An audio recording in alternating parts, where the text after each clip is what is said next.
Hey everyone, welcome to my new blog. দেখো, পুজো তো চলে এলো, বিজয়া দশমী, এবং ঘরেও সবসময় যদি বানিয়ে রাখো চাটার সঙ্গে খুব জমে যাবে। খুব সম্পূর্ণ একটা সুন্দর ছোটো ছোটো জিনিস দিয়ে রেসিপিটা আমি শেয়ার করছি। অবশ্যই দেখো, নিমকি কিন্তু খুব খাস্তা হবে, সুন্দর হবে, খুব তেল ঢেলে দিলে ময়ন হয় না। অবশ্যই রেসিপিটা সম্পূর্ণ দেখার অনুরোধ রইল।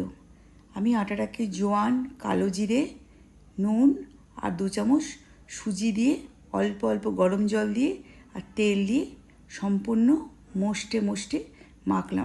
আটাটা আর ময়দাটা একসঙ্গে মিশিয়েছিলাম, ময়দা বেশি তো 2 চামচ আটা দিয়েছিলাম। যেহেতু আটা বলার অভ্যেস, আটা বলছি। ময়দাটাকে ভালোভাবে ময়ন দিয়ে দিলাম, খুব ঠেসে আধ ঘন্টা কম মাখলাম।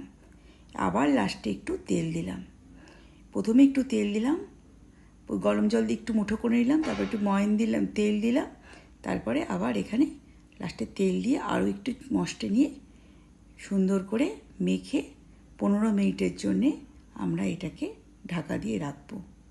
যদি তেল প্রথমে অল্প বেশি করে ঢেলে দিতেন তাহলে কিছু হতো না। ময়ন কিন্তু খুব মষ্টে মাখতে হয়, তেলটাকে সময় মতন দিতে হয়। এটাকে 15 মিনিটের জন্য রেস্টে রাখলাম। এখানে ঘি দিয়েও ময়নটাকে দিতে পারেন। এখানে তেল ব্যবহার করেছি, কিন্তু উষ্ণ গরম জল দেবেন। এবার দেখুন, সব সুন্দর করে সমান করে লিচিগুলোকে আমি কেটে নিয়েছি। তেলটাকে গরম করতে আমি বসিয়ে দিয়েছি। সুন্দর করে লিচিগুলোকে কেটে নিয়েছি। এবার লিচি কাটা হয়ে গেল। এবার ট্রায়াঙ্গেল হিসেবে নিমকিগুলোকে ভেজে নেব। এদিকে আমাদের তেলটা গরম হচ্ছে। তেলটা গরম হলে আমরা ছেড়ে দেবো। তিনটে করে আমি ছাড়ার মতন তেল দিয়েছি। এই পরিমাপটা বাড়িয়ে কমিয়ে এটা আপনাদের সুবিধা মতন নেবেন। আর তেলটা যতটা বেঁচে থাকবে ততটা ছেঁকে রেখে দেবেন। বেশি তেল নিই, অল্প করে একটু বেশি সময় ধরে ভাজবো বলে। আমাদের তেলটা দেখছি গরম হয়ে গেছে, পুরোপুরি সম্পূর্ণ গরম হবে। এবার নিমকিগুলো 3টে আমি ছেড়ে দেবো। ছাড়ার পর 2-3 সেকেন্ডের পর আমি উল্টে দেবো পরের পিঠটা। এবার একটু অপেক্ষা করব ব্রাউন কালার হওয়ার জন্যে। প্রায় 10 থেকে 12 মিনিট একটা করে 10 থেকে 12 মিনিট লেগেছে একটা নিমকি পুরো 3টে করে ভাজতে। ধৈর্য ধরে ভাজতে হবে। এই পিঠ যখন ব্রাউন হবে আবার ও পিঠ উল্টাতে হবে।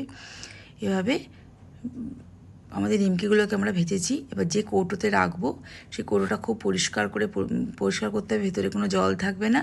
আর গরম অবস্থায় অবশ্যই বন্ধ করে রাখবেন না। আমাদের ভাজা হয়ে গেলে সম্পূর্ণ ওর মধ্যে একটা ধনে গুঁড়ো আর জিরে গুঁড়ো আর বিট নুন লবণের গুঁড়ো একটা মশলা তৈরি করে ওপরে দিয়েছিলাম, আর ওপরে একটু চাট মশলা।